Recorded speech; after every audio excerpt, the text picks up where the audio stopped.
Hey everybody, welcome to Wisconsin Wonder Garden. In today's video we're going to be replanting a lot of these succulents that I have in these brown planters that you see here, and then getting all of these succulents planted as they've never been planted ever since I propagated them. You might be wondering why we're replanting these. Well, I'm just going to rejuvenate this bed, go through the things that are not doing well, and also as you can see the soil level is not quite adequate enough to bring these succulents all the way up to the top, so they are in a little bit of shade by the time the sun gets around to a certain period. That was actually pointed out to me by a viewer, and I hadn't really thought of it before. I didn't fill up this thing to the top when I planted these because I thought the cubes that they came in would displace more soil than they actually did. So this time around we've got a planter filled up to the top and ready to go for these succulents, and then once we've gotten these ones emptied out, I will raise the soil up in these planters as well. So let's take a look at these succulents here and show you what I'm picking out and throwing away and what I'm going to be keeping and what my process is here. So going through the bed here, I'm going to keep all of these mature plants that you see along this side here, this right here, and we'll be putting these little propagations into a separate planter, but this way I will have one nice planter of all mature succulents. That way it'll look real nice for me. Just something I haven't really made yet. Most of this stuff that I have up in this window has been a lot of propagation stuff, so I'm going to make a couple of nice mature planters with these ones. The tools of the trade today will just be an X-Acto knife if I want to take any cuttings and put them into the new planters, and then here we got a handy dandy spoon. So I just ravaged through this whole planter right here, took out all of the nice mature plants that I wanted to keep. There's a couple of tiny little ones here that I'm just going to leave in and plant in here along with the little propagated ones. But here's our pile of succulents that we're working with now. And then we will go through this planter right here as well and kind of weed out our winners of the bunch. So now it's time for the fun part, and that is planting. Technique when doing this is I'm going to get all of the taller ones on this back side, and then the shorter ones more towards the front so they're not obstructed by the tall ones in the front. You got your background and foreground plants. That way they all get the sun that they need. So we'll just start off by putting these plants in here randomly throughout the planter. I'll try and do my best to stay out of your guys' way so you can see all of this and what I'm doing. I don't know what variety this is. It's one of my favorite. This is a really poor example because it's not in the greatest shape. I haven't been paying a whole lot of attention to these succulents. The colors that this puts off when it's in good condition, just give us a few months and it will be, they're just outstanding. I love this one a lot. And this one here, as you can see, we have this nice mature stalk, but then we've taken cuttings from it. So what I'm going to do at this point is take off these lower petals. That way it can devote all of its energy that's stored up in here into those rosettes. I'm going to use the back of the spoon for the ones in which we have a smaller base to get planted. That's just enough to displace the soil here. Figured I would mention this is about 25% peat moss and 75% regular soil, and a lot of the peat moss is concentrated towards the top of this. The way this works then is when I water this, it wicks up some of the water to the surface since it's such a deep planter, and that way I don't really have to water these things but maybe once a month. And they've been doing really well just like that. It's not your typical recommendation, but I've been seeing good results, so I'm going to keep on doing so. I think lighting is typically the hardest thing when it comes to succulents, is to get the lighting right and the lighting that you guys need for your succulents, just because they're so needy when it comes to light. If you don't have like a south-facing window, or even like a large space where you can get right up next to a window, if you don't have that, it's kind of difficult. But as much light as you guys can get for succulents, the better. If these are etchulated at all, like some of them are, what I will do with this one is break this all apart and then take off the bottom petals, and then I'll actually just plant this all the way up to here in the soil. Just again, take the back of that spoon there and work the soil back in and throw it in just like that.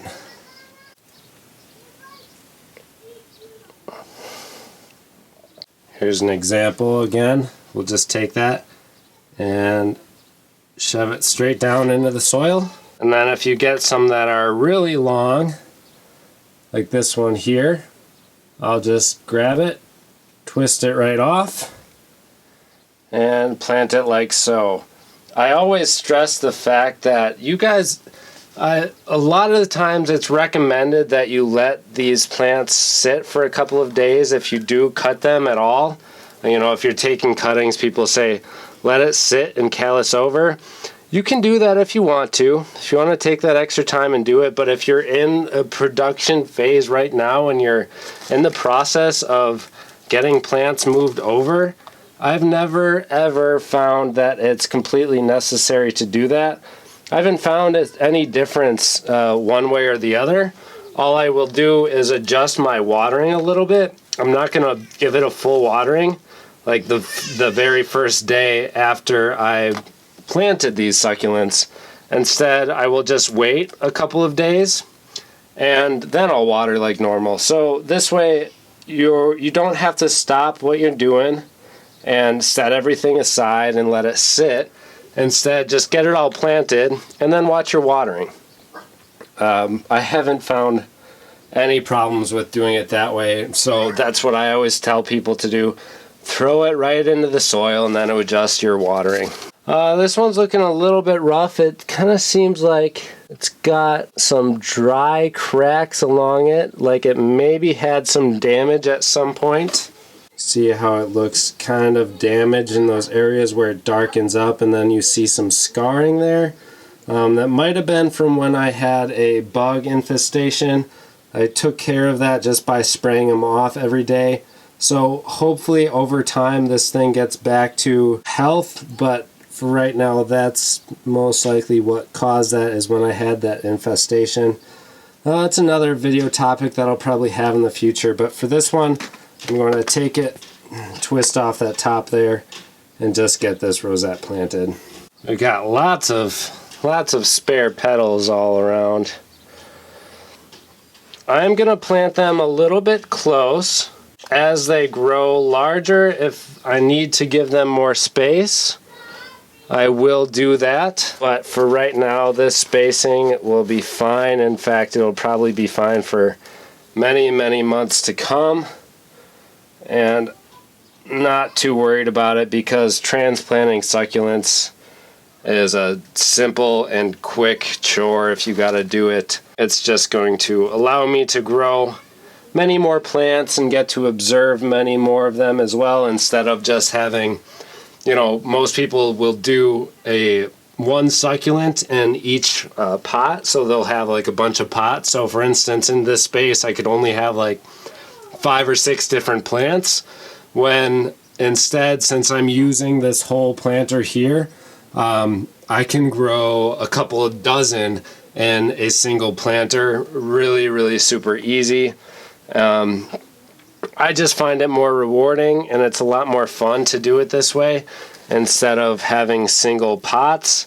And also it's of course a lot easier to water. When it comes to be time to water this thing, I'll just take my watering pitcher and dump it all across this whole thing, and then I'm done. Got all of these watered in one go instead of having to do a bunch of separate pots. So it's a lot easier when it comes to watering.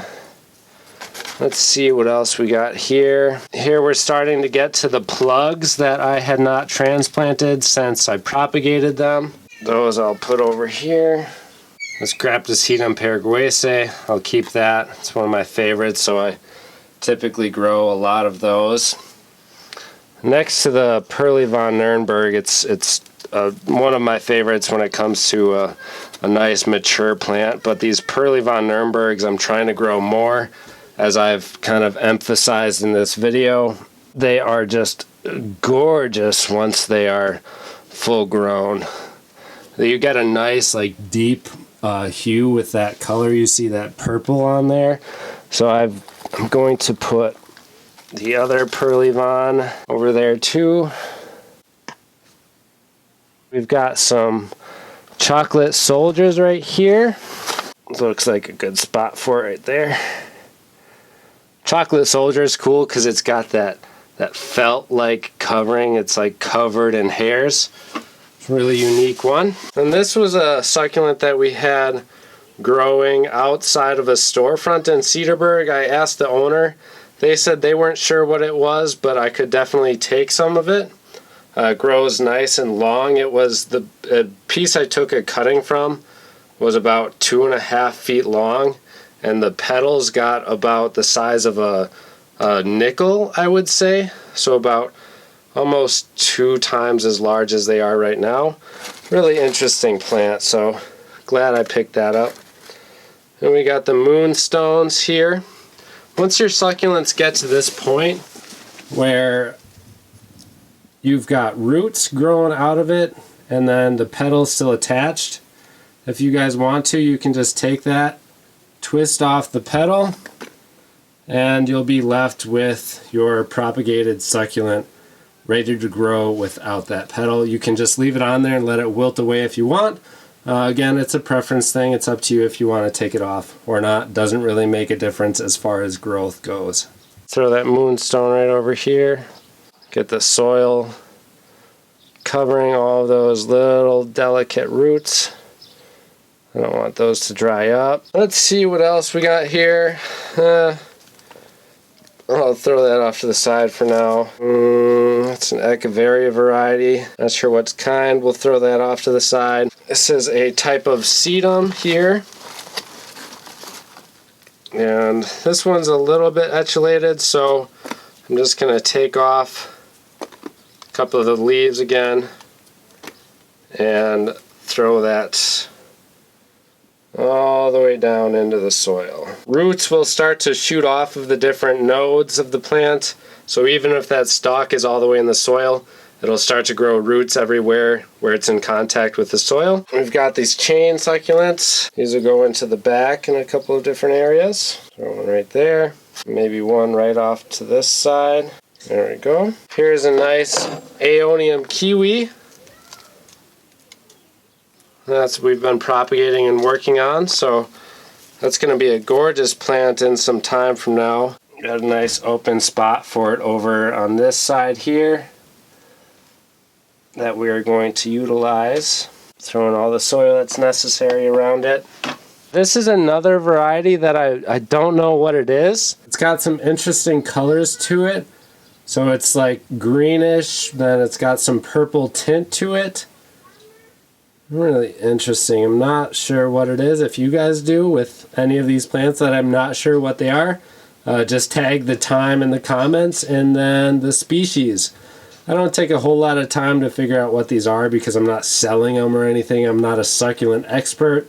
I just like to grow them, and I like the process of, you know, being out there in the garden and creating these planters and just seeing things grow and change as they get older. I think that's something that I really like in the garden, and with the indoor plants and succulents, that's what's most rewarding to me, is just to see all these things grow.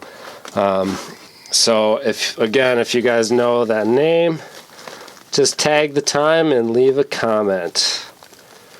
Got a couple other A little bit more room here for some. Not too much more room. We're going to be overplanting here in a bit. Got another little Pearly von Nurnberg.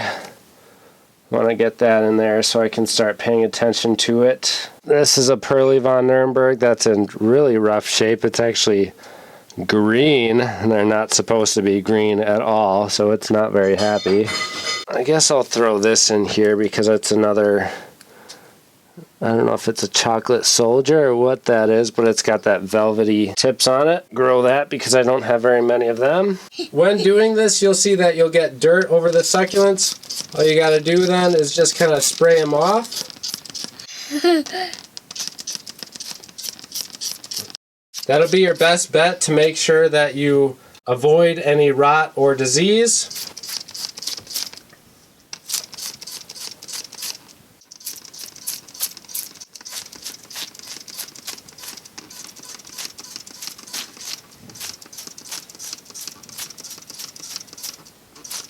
Okay, that looks pretty good to me. So that's our first planter, rejuvenated and ready to go.